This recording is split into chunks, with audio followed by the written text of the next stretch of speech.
तो hello everyone. तो आज हमारा डिस्कशन का टॉपिक रहेगा आपका सीपीएफ 2020 में जो आपके ग्रामर के क्वेश्चन आए थे ना वो डिस्कस करेंगे। और आपको कोई भी डाउट हो इसके रिगार्डिंग, कहीं पे भी आपको कोई कंसेप्ट नहीं समझ में आ रहा है तो आप मुझे वहीं पे पूछ सकते हैं, ठीक है। सो टू वे इंटरेक्शन होगा इसमें, राइट। So let's start. पहला क्वेश्चन है जो आपका वो है, the inaugural ceremony of the Commonwealth game was held dash at the Jawaharlal Nehru stadium. आपने इसमें क्या करना है, आपको जैसे एक डायरेक्शन दी गई है कि आपको इसमें प्रेपोजिशन एक ऐड करनी है। देखिए, filling the blanks with a preposition. तो प्रेपोजिशन जब इसमें आप देखेंगे तो बहुत सारी आपके दिमाग में आएगी। वाज हेल्ड, एट लिखेंगे, इन लिखेंगे। इन क्यों नहीं लिखेंगे? इन बड़े एरिया के लिए होता है। जब भी आपको कोई पिन पॉइंट करनी होती है चीज, वहां पे आप एट प्रीपोजिशन का यूज करते हैं, राइट। और एक टारगेट के लिए भी आपकी एट प्रीपोजिशन यूज होती है। जैसे कि दो एग्जांपल देखिए। पहला एग्जांपल है, nobody lives dash this address. अब आपने यहाँ पे एट क्यों यूज किया? क्योंकि एट जो प्रीपोजिशन है ये आपके पॉइंट को दिखा रही है, right. This address is a point, यहाँ पे कोई नहीं रह रहा है। और जो दूसरी स्टेटमेंट है, जैसे वो देखिए, the angry man shouted at the children, right. तो ये हो गया। अब द चिल्ड्रन जो हो गया ये टारगेट हो गया। वो एंग्री मैन शाउट किस पे किया? चिल्ड्रन पे। सो एट प्रपोजिशन आपकी कहां पे यूज होती है? या किसी पॉइंट को आपको मेंशन करना हो या फिर किसी टारगेट के लिए यूज होती है। यहाँ पे टारगेट तो है नहीं, the inaugural ceremony of the Commonwealth game was held dash the Jawaharlal Nehru. तो टारगेट नहीं है, बट एक पॉइंट तो है, Jawaharlal Nehru stadium is a point. तो इसके लिए आपको एट प्रपोजिशन जो है, it is basically use for place, time, time as a point, और गैदरिंग के लिए या फिर किसी टारगेट के लिए, या फिर डाउन डस्क जब आप बोलते हैं ना, at the evening, at the morning, इस तरह से night, day, at night, sunrise. तो यहाँ पे आपको एट प्रपोजिशन यूज करनी पड़ेगी, राइट। बहुत इंपॉर्टेंट कंसेप्ट है, इसको अच्छे से देखिएगा। चलिए नेक्स्ट क्वेश्चन देखते हैं। Next question is, I decided to buy the few painting that were left unsold in the exhibition. बहुत इंपॉर्टेंट कंसेप्ट है, आपका आर्टिकल का कॉन्सेप्ट है। क्यों आपको ए, एन और द आर्टिकल यूज करने पड़ते हैं? अब देखिए, द कई जगह पे आपने देखा होगा कि रिवर्स के लिए यूज होता है, या फिर जो आपके यूनिवर्सल ट्रूथ हैं इस तरह से, और यूएसए के लिए ये इस तरह से यूज होता है, द प्रेसिडेंट। बट द का एक यूज यहाँ भी है जहां पे कोई चीज आपको स्पेसिफिक दी गई है, किसी का रिलेशन आपको दिया गया है, ठीक है। जैसे पहला देखिए कि I decided to buy dash few paintings that were left unsold in the exhibition. ये आपको रेफरेंस दिया गया है, ध्यान से देखिए। That were sold un that were left unsold in the exhibition. तो ये आपको एक रेफरेंस दिया गया है। ये रेफरेंस आपको दिया गया है, तो इसका मतलब वो चीज आपकी स्पेसिफिक होगी, वो पेंटिंग्स आपकी स्पेसिफिक होगी, right. A few painting that were left unsold, वो आपकी स्पेसिफिक होगी। उसके लिए आप इसमें क्या यूज करेंगे? The painting, right. अब देखिए, इसमें दो तीन कॉन्सेप्ट और हैं, वो भी मैं आपको बता देता हूं कि अनकाउंटेबल नाउन और एक काउंटेबल नाउन, इनके लिए आप क्या यूज करते हैं। अनकाउंटेबल नाउन के लिए आप यूज करते हैं लिटल, आ लिटल और द लिटल। और काउंटेबल नाउन के साथ आप यूज करेंगे फ्यू, अ फ्यू और द फ्यू। काउंटेबल नाउन्स और अनकाउंटेबल नाउन्स आपको पता होंगे, तो ये मैं समझ सकता हूं इतना तो ठीक है। ये क्वेश्चन आपको क्लियर हो गया? दा क्यों यूज हुआ? क्योंकि इसमें स्पेसिफाई है कुछ जो पेंटिंग्स बची हुई थी that was unsold in the exhibition, उसके लिए यूज हुआ है, राइट। अब देखिए, इसमें ही एक एग्जांपल मैं आपके साथ शेयर करता हूं।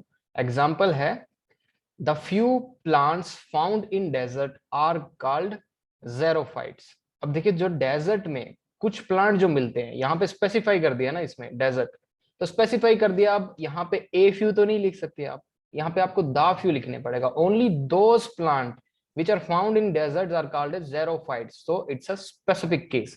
स्पेसिफिक केस के लिए आप द डिटरमिनर का यूज करते हैं।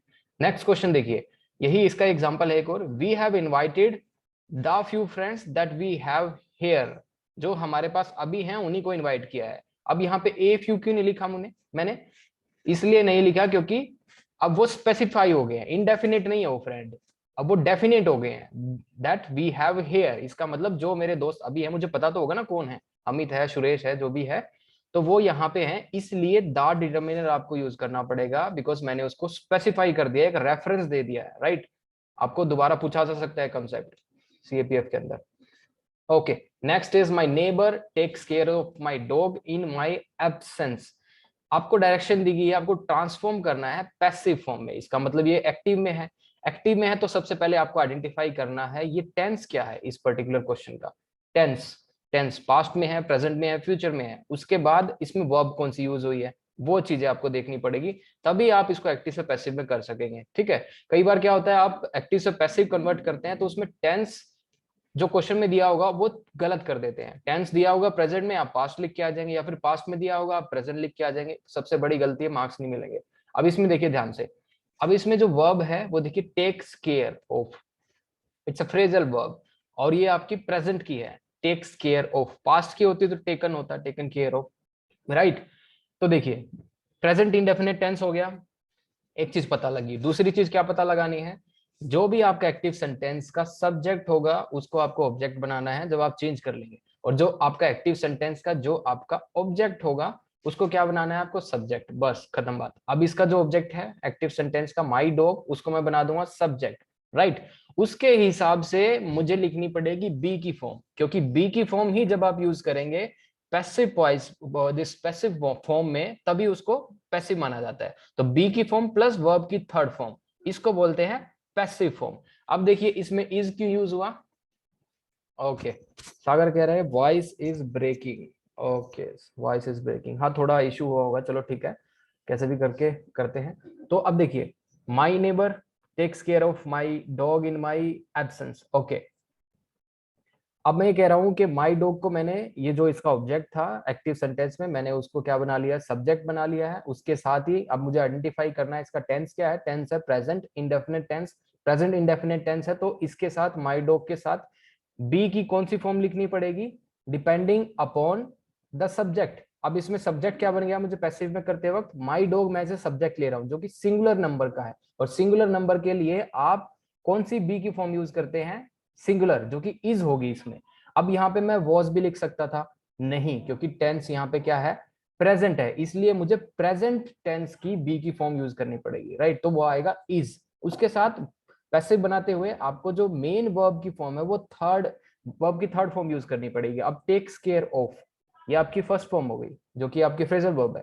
अब मुझे इसको वर्ब की थर्ड फॉर्म यूज करना पड़ेगा, तो taken care of bye my neighbours. अब माई नेबर्स ये क्या बन गया, ऑब्जेक्ट, जो कि एक्टिव जो सेंटेंस था उसका सब्जेक्ट था। ठीक है, तो बहुत इजी है। नेक्स्ट देखिए, ये भी आपका एक्टिव फॉर्म में बदलना है, आपको पहले ही पैसिव में दिया गया है, राइट। पैसिव में दिया गया, आइडेंटिफाई कैसे करेंगे, एनीबॉडी कोई बता सकता है ये पैसिव में है तो क्या आइडेंटिफिकेशन होगी उसको देखने की, what is the identification to find out this particular sentence in a passive form, anybody? Yes Roshan, yes yes, you are not audible, अगर आप बोल रहे हैं तो।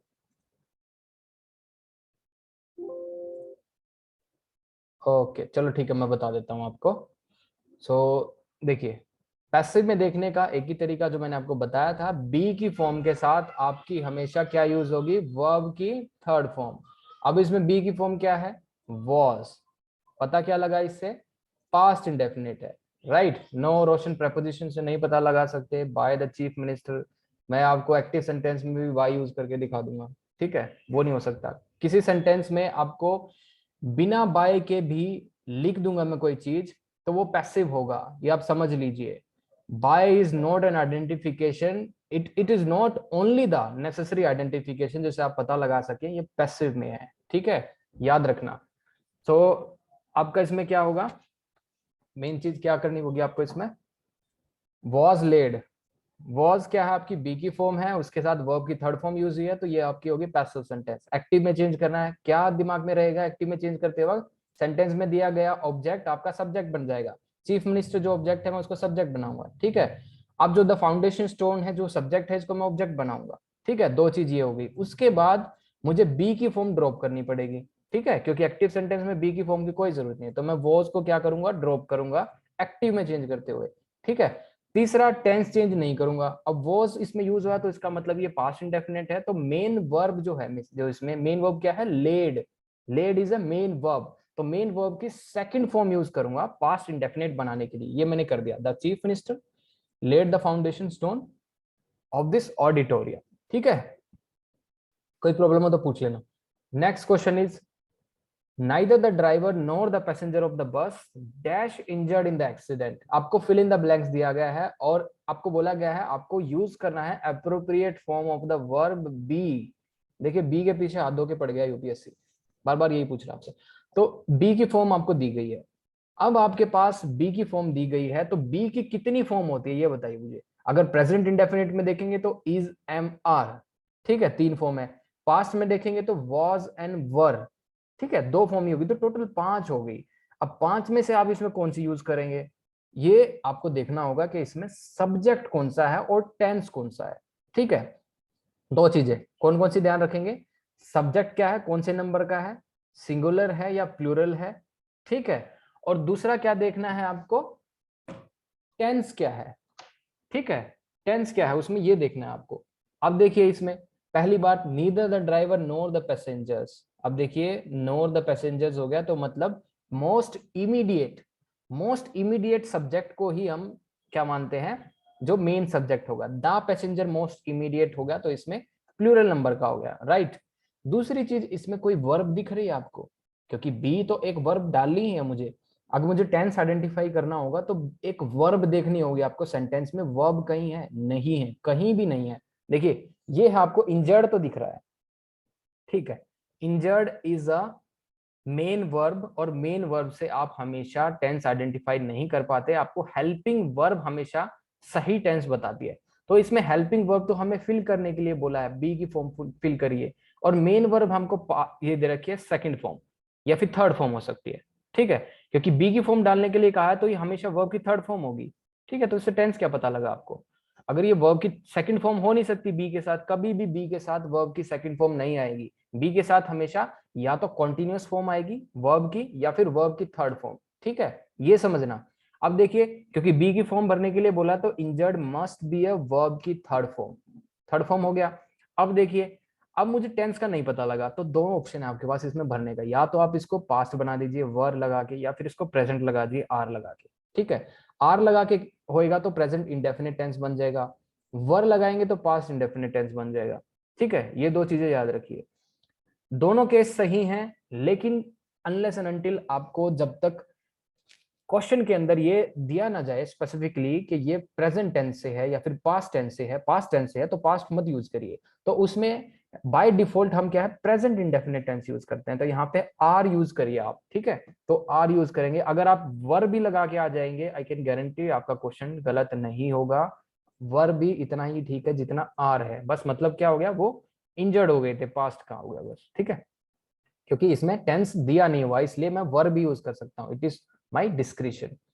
Next is the police spokesperson requested the media person to allow him to complete his statement, right. ये आपको change किस में करना है, डायरेक्ट स्पीच में। देखिए जनरली आपका क्या आता है, डायरेक्ट से इनडायरेक्ट आता है, लेकिन यूपीएससी अब पूछने भी लग गया है इनडायरेक्ट से डायरेक्ट स्पीच भी पूछने लग गया है। तो आइडेंटिफिकेशन क्या होगी ये कि पर्टिकुलर क्वेश्चन इनडायरेक्ट में है, क्योंकि इनडायरेक्ट में आपके ये कोमा इन्वर्टेड कोमा नहीं होते, सेमी कोमा और इन्वर्टेड कोमा जो लिखा हुआ है, सेमी कोलन वगैरह, पेरेंथेसिस भी बोलते हैं आप इसको, ठीक है, ये नहीं होते आपके इनडायरेक्ट सेंटेंस में, तो ये है इनडायरेक्ट हो गया।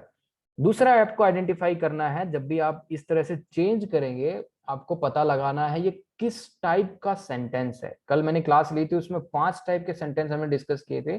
फर्स्ट इज असर्टिव, उसके बाद ऑप्टेटिव, उसके बाद क्या होता है आपका इंटेरोगेटिव होता है, इंपेरेटिव होता है, ठीक है, और एक्सक्लेमेटरी सेंटेंसेस होते हैं, बहुत सारे ये सेंटेंसेस होते हैं। तो ये वाला जो सेंटेंस है इसमें रिक्वेस्ट देखिए आप, दिस इज अ रिक्वेस्ट, ये चीजें आपको देखनी पड़ेगी। देखिए हम इंग्लिश लॉजिकली पढ़ेंगे, I will not teach you the translation, बिल्कुल नहीं पढ़ाऊंगा, उससे कंपटीशन एग्जाम में कोई फायदा नहीं है। ट्रांसलेशन सीखनी है तो देर आर न्यूमरस प्लेटफॉर्म, वहां जाके पढ़ सकते हैं, लेकिन I will not teach the translation, I will teach you only the subject, I will teach you only the logic behind that. Logic पकड़ के चलेंगे, इंग्लिश में कभी मार नहीं खाएंगे। तो लॉजिक इसका पहले आइडेंटिफाई करना है, सब्जेक्ट इसमें मतलब किस टाइप का सेंटेंस है ये। इसमें रिक्वेस्ट दिया गया है, रिक्वेस्ट है तो मतलब कौन सा हो गया आपका इंपेरेटिव सेंटेंस, ओके। तो इंपेरेटिव सेंटेंस के चेंज करने के तरीके अलग हैं, जब डायरेक्ट टू इनडायरेक्ट करते हैं या फिर इनडायरेक्ट टू डायरेक्ट करते हैं उसके अलग होते हैं चेंजेस। अगर यहीं पे इंटेरोगेटिव सेंटेंस होता तो उसका speech sir voice break, okay. कुछ ना कुछ प्रॉब्लम है मेरी साइड से, वॉइस ब्रेक। तो ठीक है, कैसे आज मैनेज कर लेते हैं थोड़ा सा। जब वॉइस ब्रेक हो जाए मुझे बोल दिएगा, मैं रिपीट कर दूंगा सेंटेंस, ठीक है। तो देखिए, इंपेरेटिव सेंटेंस है अलग तरीके से चेंज होगा, इंटेरोगेटिव है तो अलग तरीके से चेंज होगा, सब अलग तरीके से चेंज होंगे। अब मैंने फाइंड आउट कर लिया इंपेरेटिव है।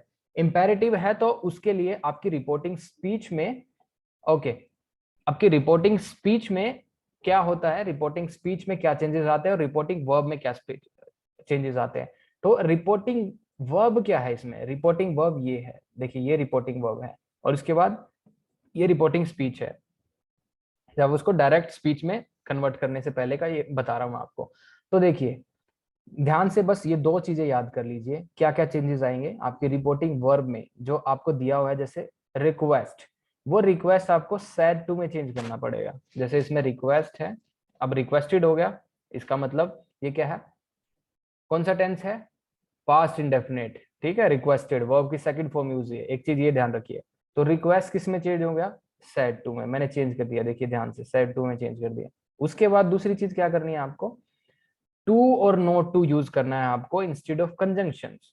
अब देखिए ऑलरेडी टू और नॉट टू ये यूज हुआ है, क्योंकि ये जो रूल है आपके, ये आपके डायरेक्ट टू इनडायरेक्ट चेंज करने के हैं। अब हम क्या कर रहे हैं, इनडायरेक्ट टू डायरेक्ट कर रहे हैं, तो उल्टा चलना पड़ेगा आपको, उल्टा चलना पड़ेगा, ठीक है।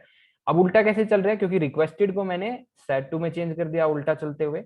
अब मुझे कंजंक्शंस को ड्रॉप करके, ठीक है, कंजंक्शंस को ड्रॉप करके, जैसे मैंने टू और नॉट टू, ठीक है, टू और नॉट टू को ड्रॉप करके, जो कि इसमें मैंने यूज किया है, उसके जगह मैंने ये लगाना पड़ेगा, कोमा, सेमीकोना, जो भी आप इसको बोलते हैं, पेरेंथेसिस, बहुत सारे नाम है इनके, ठीक है। ये मुझे यूज करना पड़ेगा, ये मैंने कर लिया।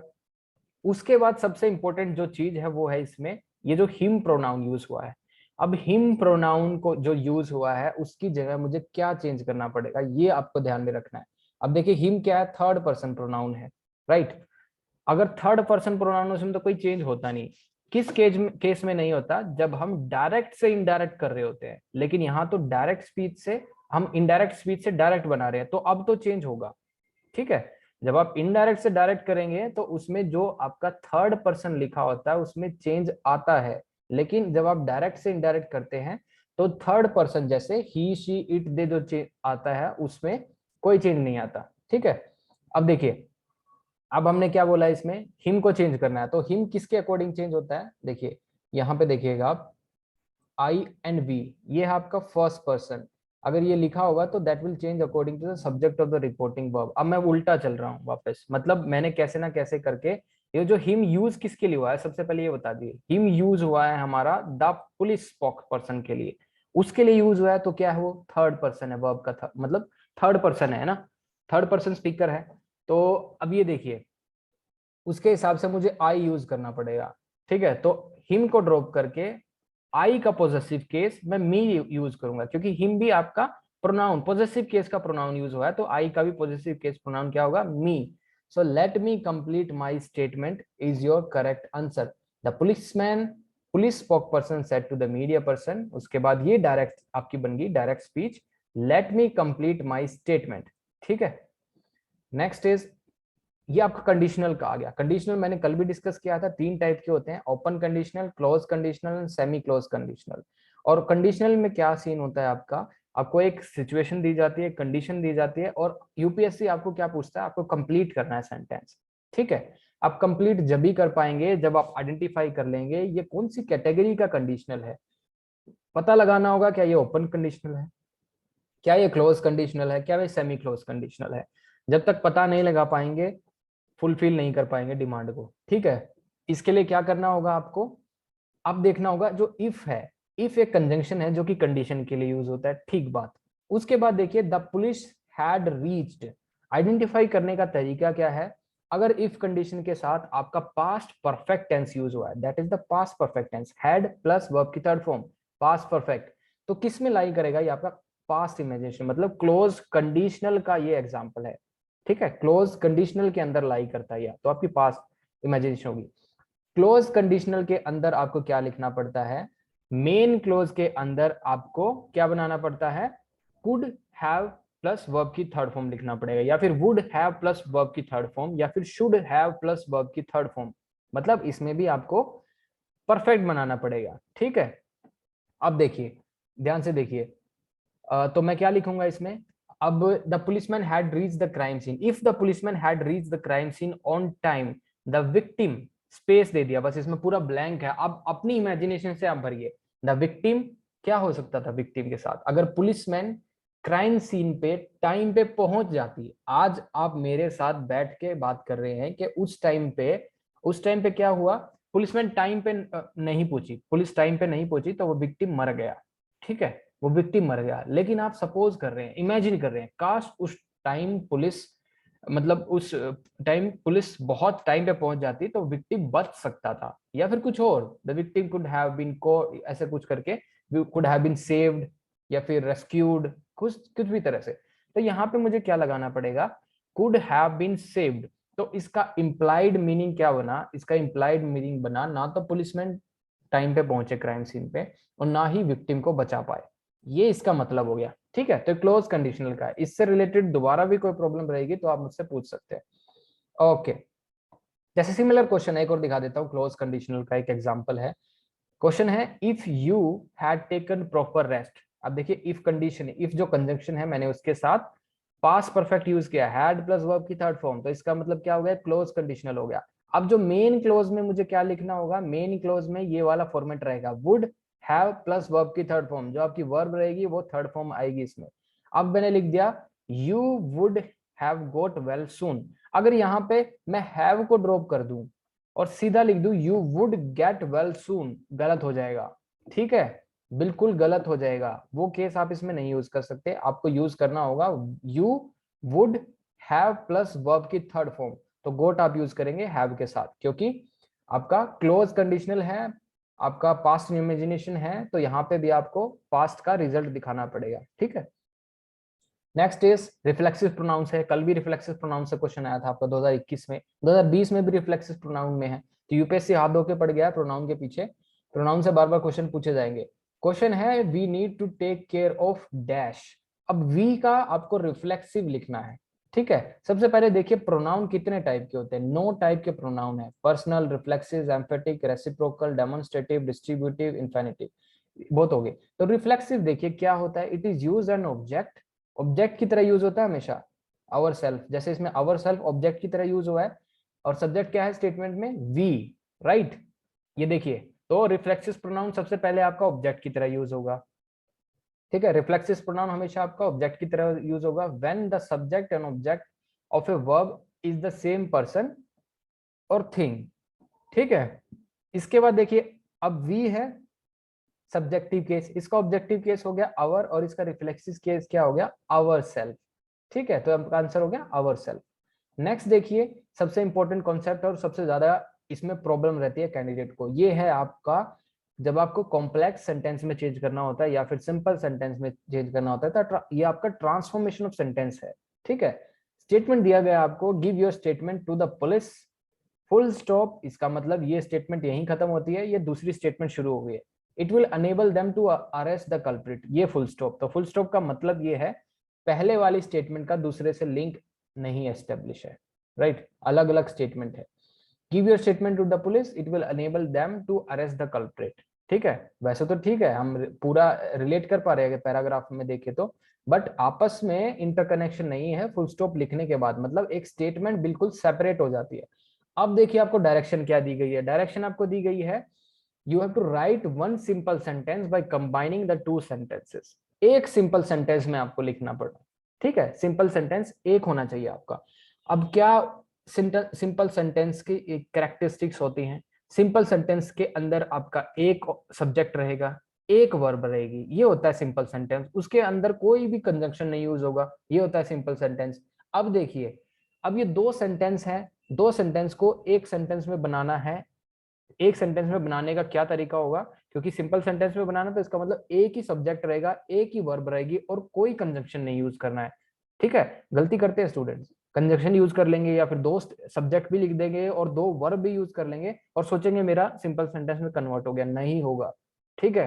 क्या ध्यान रखना है, देखिए बता दिया मैंने, एक सब्जेक्ट रहेगा। अब देखिए इसमें दो सब्जेक्ट है, एक तो your statement is subject number 1, और जो इट प्रोनाउन हुआ है किसके लिए यूज हुआ है? योर स्टेटमेंट के लिए यूज हुआ है। It will enable them to arrest the culprit. अब इट प्रोनाउन हो गया आपका, जो कि सेकंड स्टेटमेंट है और सेकंड सब्जेक्ट है। दोनों को कंबाइन कर सकते हैं आप।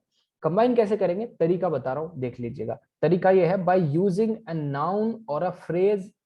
ठीक है, नाउन फ्रेज का आप यूज करेंगे। नाउन फ्रेज का मतलब आपको इट इसमें से ड्रॉप कर दीजिए। ठीक है, योर स्टेटमेंट को यूज कीजिए एज ए नाउन फ्रेज और उसके बाद आप वर्ब लिखिए। वर्ब लिखने के बाद आप मेन एक्शन लिख दीजिए। ठीक है, योर स्टेटमेंट मैंने यूज किया। योर स्टेटमेंट के बाद I have written the verb will enable the policeman to arrest the culprit.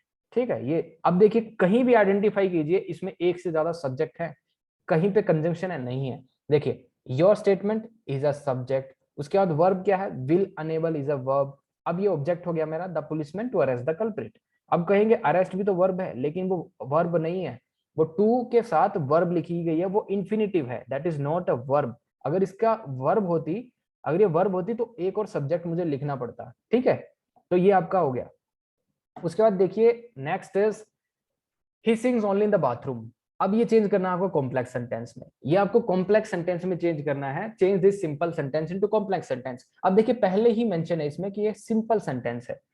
अब कैसे मान ले सिंपल सेंटेंस है, क्योंकि इसमें एक सब्जेक्ट है। देखिए he is a one subject. Verb कौन सी है इसमें, सिंग्स। एक ही इसमें क्या है, वर्ब है। ओनली इन द बाथरूम, ये तो आपकी एडवर्ब फ्रेज होगी। ठीक है, कहाँ पे, वेयर। वेयर का आंसर करेंगे जब आप, तो आपकी एडवर्ब फ्रेज डायरेक्शन के लिए यूज होगी।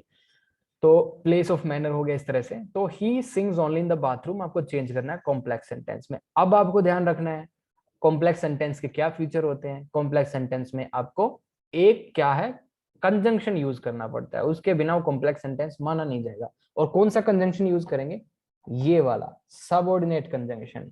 सबऑर्डिनेट कंजंक्शन कितने सारे हैं, इफ हो गया, अनलेस हो गया, अनटिल हो गया, then, that, after, before, when, how, etcetera. And WH family के जितने भी वर्ड हैं, हु, वेयर, ये सब जितने भी डब्ल्यूएच फैमिली से बिलोंग करते हैं, और एज सुन एज। ठीक है, ये आपके सबऑर्डिनेट कंजंक्शंस होते हैं। और सबऑर्डिनेट कंजंक्शन जिस भी सेंटेंस में आप यूज करते हैं उसको हम बोलते हैं कॉम्प्लेक्स सेंटेंस। ठीक है, कॉम्प्लेक्स सेंटेंस उसको बोलते हैं। तो हमें क्या डायरेक्शन दिया गया है, हमें बोला है कि कॉम्प्लेक्स सेंटेंस में चेंज करिए। कॉम्प्लेक्स सेंटेंस में चेंज कर देंगे, इसमें से एक सबऑर्डिनेट कंजंक्शन उठा लीजिए। कौन सा यहाँ पे लगा सकते हैं, he sings only in the bathroom. ठीक है, तो यहाँ पे आपको क्या करना होगा, जब भी आप कॉम्प्लेक्स में चेंज करेंगे, तो ये देखिए ये रूल है, rain and Martin book, English high school grammar के लिए जो यूज होती है, उस बुक में से कॉन्सेप्ट लिया गया है। देखिए लिखा गया है, simple sentence can be converted to a complex sentence by expanding a word or phrase into a subordinate clause।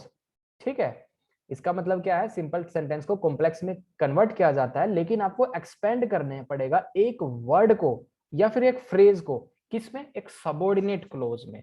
Subordinate close में करना पड़ेगा। अब देखिए सबऑर्डिनेट क्लोज कौन सी है इसमें, जो वेयर के बाद लिखी होगी, ही सिंग्स। ठीक है, अब ही सिंग्स मैंने सबऑर्डिनेट क्लोज यहां पे लिख दी, वेयर। अब इसके लिए मुझे, क्योंकि दो क्लोज होंगी, दो क्लोज होंगी ना, जब भी आप कंजंक्शन यूज कर सकते हैं। अब कंजंक्शन है इसमें where, where is a conjunction, तो दो क्लोज को ज्वाइन करेगा क्या, कंजंक्शन। तो उसके लिए दो क्लोज होनी जरूरी है। दूसरी क्लोज क्या बना दी मैंने, इट। तो इट आपका इंट्रोडक्टरी प्रोनाउन होता है, इंट्रोडक्टरी सब्जेक्ट होता है। इट को आप कहीं भी इंट्रोड्यूस कर सकते हैं। ठीक है, इतना काम का होता है it. So it is a introductory subject, आपको यहाँ पे लिखना पड़ेगा। It is only the bathroom where he sings. तो ये आपका कॉम्प्लेक्स सेंटेंस हो गया। अब आपने इट इंट्रोडक्टरी सब्जेक्ट डाल दिया। सबऑर्डिनेट क्लोज आपकी होगी वेयर ही सिंग्स, ये आपकी सबऑर्डिनेट क्लोज होगी। और ये आपकी होगी main clause, it is only the bathroom where he sings. Meaning same रहेगा। ठीक है, अब आते हैं, देखिए ये आपको फ्रेजल वर्ब दी गई है, ये आपको सेंटेंस बनाना है जिससे आप मीनिंगफुल सेंटेंस बना सके। ठीक है, देखिए अब पहली जो सेंटेंस दिया गया आपको, टेक्स केयर। टेक्स केयर का आपको मैं नहीं मानता कि आपको सबसे पहले ये तो देखना होगा, मीनिंग तो ठीक है बाद की बात है, मीनिंग से पहले ये देखिए कौन से टेंस में है, पास्ट तो नहीं है, फ्यूचर तो नहीं है, ये है आपका प्रेजेंट इंडेफिनिट टेंस। उसी तरह से उसी टेंस में आपको यूज करना है। ठीक है, गलती मत कर देना, अगर कोई वर्ड आपको पास्ट में दिया गया है या फिर पास्ट का है फिर फ्यूचर रेफरेंस का है, अगर आपने उसे प्रेजेंट में यूज कर दिया स्टेटमेंट के अंदर, गलत हो जाएगा। ठीक है, क्योंकि लिखा हुआ है साफ साफ, do not change the tense form of the given word. तो ये प्रेजेंट का है। ठीक है, इसका मतलब है टेक्स केयर का मतलब to resembles, oh sorry, takes after का मतलब to resemble someone in future, इसका मतलब होता है। So the son of defence officer takes after his father in leadership traits, ये आप लिखिए। उसके बाद पुट ऑफ का मतलब है टू पोस्टपोन समथिंग और डिले। तो पुट ऑफ कितनी सारी, पुट के साथ कितनी फ्रेजल वर्ब है, put up with, put off, put on, to wear, put out, to extinguish, खुद करिएगा, ठीक है, इसमें कुछ ज्यादा है नहीं, मैंने वैसे सेंटेंस भी लिखा हुआ है, आप यहाँ से देख सकते हैं। और एक और चीज मैं बताऊंगा, जब भी आप ये मीनिंगफुल सेंटेंस बनाएंगे, इसमें अपनी जीएस की नॉलेज पूरी पूरी यूज करिए, हिस्ट्री यूज कीजिए, करंट अफेयर यूज करिए, ठीक है, पॉलिटी यूज करिए, इंटरनल सिक्योरिटी यूज करिए, ठीक है। यहाँ पे मैंने डिफेंस का बैकग्राउंड दे दिया थोड़ा, टेक्स केयर वाले का। यहाँ पुट ऑफ का मतलब मैंने कोरोना आउटब्रेक से डाल दिया कनेक्ट करके, करंट अफेयर से। कार्ड ऑफ का मतलब जैसे पीएम की मीटिंग होगी आफ्टर, कार्ड ऑफ का मतलब होता है to cancel. So after Pulwama attack, India has called off foreign minister level meeting between two countries and put off all diplomatic relation with Pakistan. ठीक है, मीनिंगफुल सेंटेंस बना, clear हुआ। Called on, दोबारा से देखिए, इसका मतलब है टू पे a visit to someone.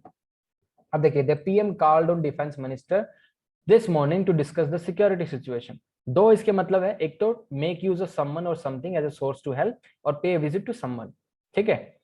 Denied का मतलब है state that one refuses to admit the truth or existence, तो मैंने यूज कर लिया। दिल्ली जो रेस्टोरेंट का जो इंसिडेंट हुआ था, जिसमें एक वुमेन साड़ी पहनी हुई थी, उसको एंट्री करने से मना कर दिया, तो मैंने वो डाल दिया, Delhi restaurant denied entry to a women for bearing sari, ठीक है। अब देखिए, बहुत इंपॉर्टेंट कंसेप्ट है, 5 मिनट में इसको खत्म करते हैं, लास्ट 5 क्वेश्चन रह गए हैं। अब ये जो आपको इसमें एरर फाइंड आउट करने पड़ते हैं, और अननेसेसरी चेंज नहीं करना, सबसे पहले ये देखना, अननेसेसरी चेंज नहीं करना, एरर फाइंड आउट करना है, ठीक है। तो ये देखिए, पहला क्वेश्चन है, he met all the concerned officers but fail to get the permission to hold the function. अब देखिए, जो आपका ऑफिसर्स है, ये आपका ऑफिसर्स क्या हो गया, ये आपका नाउन हो गया, ठीक है। उसके बाद कंसर्न्ड क्या हो गया आपका, एक एडजेक्टिव हो गया, वर्ब की थर्ड फॉर्म पास्ट पार्टिसिपल की तरह यूज हो रहा है, तो इसका मतलब ये हो गया। लेकिन ये जो इनका पोजीशन होनी चाहिए थी वो गलत है, पोजीशन ये नहीं होनी चाहिए थी, पोजीशन ये होनी थी जो मैंने यहाँ पे लिखी है, he met all the officer concern, क्योंकि जो द डिटर्मिनर यूज हुआ है वो कंसर्न एडजेक्टिव के लिए नहीं यूज हुआ है, वो ऑफिसर के लिए यूज हुआ है, नाउन के लिए। तो डिटर्मिनर आपका किसको रेफर करता है, नाउन को, ठीक है। तो ऑफिसर इज अ नाउन, उसके लिए द डिटर्मिनर यूज हुआ है, ना कि कंसर्न जो एडजेक्टिव था उसके लिए, ठीक है। तो द की वजह से हमने यहाँ पे पहचान लिया, ठीक है। द किसके लिए यूज हुआ है, ऑफिसर्स के लिए, तो ऑफिसर द के साथ लगेगा, बीच में एडजेक्टिव नहीं आएगा। Next is one of my colleague is leading the officious delegation. देखिए, ये तो बहुत ही मुझे लगता है आप देख के बता देंगे, ऑफिशियस डेलीगेशन। ऑफिशियस का मतलब होता है इंटरफेयरिंग या फिर इंट्रूसिव या फिर बॉजी, बॉजी बोलते हैं ना कि आप ज्यादा हुक्म चला रहा है, तो वो होता है ऑफिशियस। लेकिन कोई डेलीगेशन होता है वो ऑफिशियल, गवर्नमेंट ऑफ इंडिया भेजता है अपना डेलीगेशन, वो ऑफिशियल डेलीगेशन होता है किसी दूसरी कंट्री में। तो यहाँ पे जो देखिए डायरेक्शन दीजिए, मिस पोजिशनिंग ऑफ वर्ड्स, ये डायरेक्शन ध्यान से देखिए, डायरेक्शन दिया गया है मिस पोजिशनिंग ऑफ वर्ड्स या फिर रॉन्ग यूज ऑफ वर्ड्स। तो मिस पोजिशनिंग ऑफ वर्ड्स का तो ये था पहला एरर, उसके बाद ये था आपका रॉन्ग यूसेज ऑफ वर्ड्स का, ऑफिशियस की जगह ऑफिशियल आएगा। थर्ड जो होगा आपका, the students organise a 3 days cultural festival in their college. अब देखिए, आराम से देखिए, बिल्कुल आंख बंद करके, कैसे किस तरह से मतलब हम इसको सोच सकते हैं। पहला देखिए, द स्टूडेंट्स ऑर्गेनाइज्ड, ये आपका हो गया, स्टूडेंट्स हो गया आपका सब्जेक्ट। उसके बाद देखिए ऑर्गेनाइज क्या हो गया आपकी वर्ब, कहीं यहाँ तक कोई गड़बड़ नहीं है। उसके बाद लिखा है आपने ऑब्जेक्ट, ऑब्जेक्ट क्या लिखा है, फेस्टिवल, फेस्टिवल आपका ऑब्जेक्ट है। अब मतलब कल्चरल आपका क्या होगा, एडजेक्टिव। कैसे पता लगा एडजेक्टिव है, व्हाट काइंड से क्वेश्चन कर लीजिए, what kind of festival, answer आएगा कल्चरल फेस्टिवल, तो इसका मतलब कल्चरल हो गया आपका एडजेक्टिव, ठीक है। उसके बाद लिखा है 3 days। अब देखिए, ये नाउन मॉडिफायर हो गया, नाउन मॉडिफायर का मतलब जो एडजेक्टिव को ही मॉडिफाई कर रहा है, एडजेक्टिव की तरह काम कर रहा है, ठीक है। नाउन को कितने दिन का फेस्टिवल, कितने दिन का फेस्टिवल, ये मतलब मॉडिफाई कर रहा है नाउन को, उसकी क्वालिटी को मॉडिफाई कर रहा है, मतलब 3 days, 3 days का फेस्टिवल, 3 days कल्चरल फेस्टिवल। तो ध्यान रखना, अब जब भी जो भी वर्ड आपका मॉडिफायर की तरह काम कर रहा है, एडजेक्टिव है, उसको हम प्लूरल फॉर्म में नहीं लिख सकते, ठीक है। तो प्लूरल फॉर्म में नहीं लिखेंगे, डेज को डे लिखना होगा आपको, समझे। ये कॉन्सेप्ट है, आप अगर रट्टा मारेंगे नहीं होगा, ध्यान लगाना पड़ेगा। देखिए, मैंने यहाँ पे देखा कि festival is a main word, main word है, उससे पहले एडजेक्टिव लिखा है। कल्चरल कैसे पता लगा, क्वेश्चन कर लिया मैंने, व्हाट काइंड ऑफ फेस्टिवल। उसके बाद जो 3 डेज लिखा हुआ है ये आपका मॉडिफायर नाउन, कैसे पता लगा कितने दिन का फेस्टिवल, ठीक है। तो 3 डेज आंसर आया, 3 डेज। तो जब भी कोई modifier noun as adjective use हो रहा हो उसको हम कभी भी प्लूरल फॉर्म में नहीं लिख सकते, ठीक है। ये देखिए कंपाउंड नाउन होता है आपका पूरा, ये अगर मैं बता दूं ये पूरा आपका क्या है, this is a compound noun. Main word will become plural, जैसे फेस्टिवल्स लिख सकता हूं मैं, मेन वर्ड मेरा प्लूरल हो सकता है, लेकिन modifier noun will behave like adjective, so can't be written in plural form. Main word, the word which is used in a sentence to define word is called main word, main word उसे कहते हैं। अब देखिए इसके साथ ही जैसे एक example दूं, there lived many shoes maker in the town. अब मेकर्स क्या हो गया, मेन वर्ड, उसके साथ हो गया शू, ठीक है। तो शू एडजेक्टिव हो गया, तो आपका सिंगुलर आएगा। कहीं कहीं लिखा होगा, कई क्वेश्चंस में आपका ऐसे मिल जाए there lived many shoes maker in the town, गलत हो जाएगा। शूज मेकर नहीं होता, शू मेकर्स होता है, ठीक है। तो एडजेक्टिव आपका जो नाउन मॉडिफायर होता है हमेशा सिंगुलर रहता है। Okay, next is the landlord asked his tenant to evict his rented house if he could not pay the rent.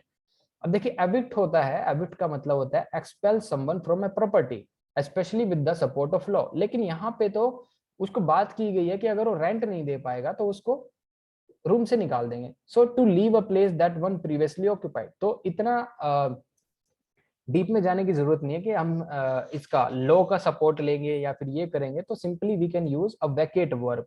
तो एविक्ट को चेंज करेंगे आप वैकेट के साथ। So the landlord asked his tenant to vacate a place that one previously occupied, right?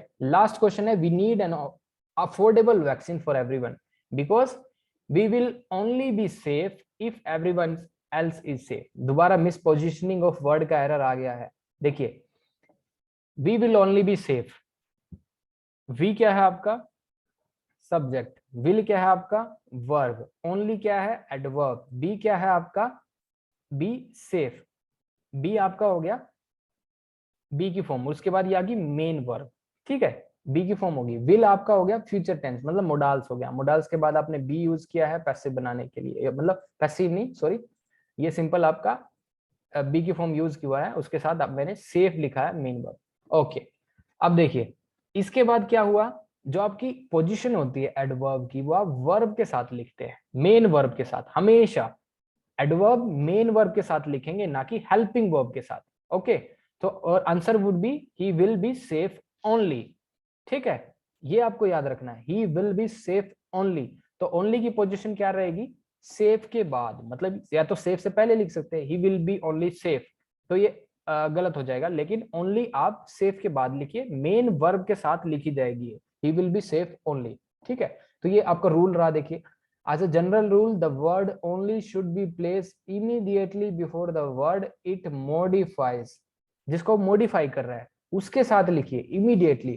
I word only two sums, तो यहाँ पे तो ये टू के लिए यूज हुआ है only. He has slept only 3 hours, तो 3 आवर्स को ये मॉडिफाई कर रहा है, तो ओनली मैंने 3 आवर्स के लिए लिखा, ठीक है। ये देखिए आई ओनली वर्क 2 सम्स, और ये देखा he has only slept 3 hours, right? So this is the way। तो हमने इसमें से मतलब सब अपना डिस्कस कर लिया। इसके अलावा आपको कोई डाउट है किसी भी स्लाइड में? 2021 के सभी क्वेश्चंस हम डिस्कस कर सके आपके साथ। Shresh, any doubt? Roshan? Okay, no sir. Okay, चलो फिर सेशन एंड करते हैं। तो थैंक यू, बाय बाय।